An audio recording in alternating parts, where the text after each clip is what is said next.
How's it going, Superblog Team Up? This is Chris from Chris's on Infinite Earths and chrisandreggie.com. This here little unpolished video is going to be part of my offering for Superblog Team Up Chromium.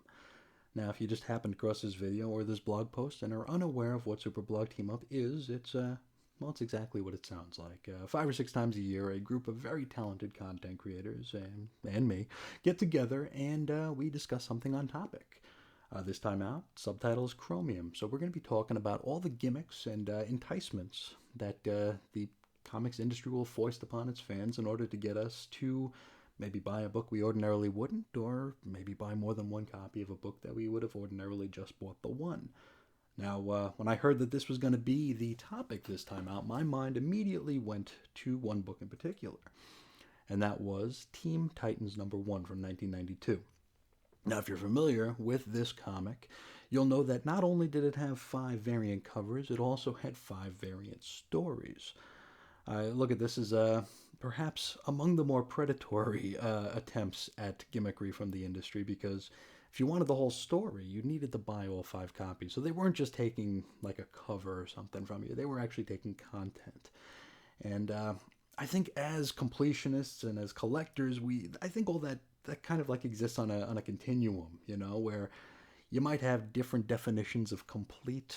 For me personally, I think if you have one of every issue, it's complete. I don't need to go into variant covers and retailer exclusives and any sort of extraneous things that aren't just the numbered issues. Other people might and probably do disagree, and that's perfectly fine. But with Teen Titans, even someone like me who just needs one of each issue, I feel like I'm missing out, so I need to buy all 5 of those issues. So I saw that as being, as I said, almost like predatory in a way. Unfortunately, I already discussed that book at the blog about 1.5 years, maybe 2 years ago. But as you're watching this video, I have repurposed that discussion into a podcast episode that is available right now over at chrisandreggie.com, iTunes, Stitcher. Anywhere you hear noise, you'll be able to find that if you are interested. I'll try to link to it if I figure out how to do anything with video, because I'm not sure what I'm doing. Now, my second choice was this book right here. It's Adventures of Superman number 500. It's the white bagged edition here. And when I think about it, this one might be more of an embodiment of the gestalt of the gimmick era, because not only is it bagged, which is, gimmick 1, it also comes with stuff. So there's another gimmick, and the cover is actually this weird lenticular thing on the inside here. So there's 3 gimmicks here. It's triple whammy of gimmickry. So I think this might actually better embody the theme that we're going for here with Superblog Team Up this time out. We add to that, the fact that DC did this just a few months before with the black bagged Superman 75. So you got the law of diminishing returns here, because that one they knocked out of the park. This one, I mean, it didn't flop, but it didn't do quite as well as that book, and it's not a fair comparison anyway. Also, this book leads to 4 gimmick cover Superman issues that would follow this. 2 weeks after this book came out, all 4 Superman books came out with 2 covers each. One was die cut with a Superman logo in the middle, each depicting, one of the Reign of the Supermen characters.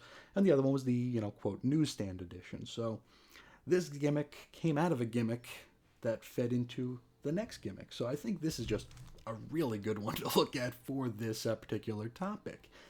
Now, this isn't my original copy. This isn't my only copy. I'm not much of a double dipper as it comes to comics. I don't like double dipping. I like only having one of each issue. But I did come across this one in a mystery box. Back around the turn of the century, I heard from friends who were in the retail business, some that still are in the retail business. The turn of the century was when, the bubble had long burst, and there was just an influx of people coming in trying to sell not only their key issues. So these weren't people coming in with their stack of Youngblood #1 or X-Force #1. These were people coming in with long boxes just trying to get everything out of the house because they were over it. They didn't see any more value in this. They wanted this stuff gone. And these retailers were buying entire collections for pennies on the dollar, which means they had a lot more inventory, which had to be moved. So that's when things like grab bags and mystery boxes became something that you would see. At least locally, I would see them here. And being kind of a nitwit, I fall for those kind of things. If I see a box, a brown box that says 50 comics, $5, I need to see what's in there. And sometimes you strike gold, sometimes you strike out. Sometimes you get the entire run of Badger from First Comics. Sometimes you get the entire run of Dreadstar from Epic and First Comics. Sometimes you get this. You get all this in a bag here, and sometimes that's what you get. So in one of these boxes, I found this, my second version of, or my second copy, I should say, of Adventures of Superman number 500.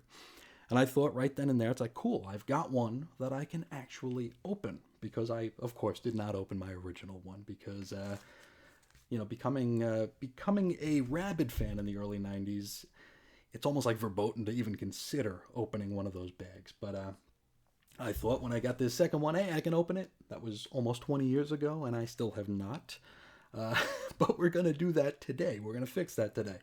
I was actually just going to take photos of this for the blog post, but I figure, inspiration strikes so seldom, I might as well take advantage of it. If I was going to film something, might as well film this. I mean, this is a big step for me as a 90s comic fan, actually opening one of these up here, and we're going to finally see what's inside this thing. I've never opened one. Of course, I've seen it, but I've never actually opened one, and we're going to do that right here, right now, to see just what's inside here. I forgot actually, there's another gimmick that's part of this book here. There are 8 additional story pages in here from the newsstand edition. So this is actually 4 gimmicks in one for this book. So almost perfect for this Chromium event. So without further ado, I suppose we probably ought to get into this right here, right? Let's do it.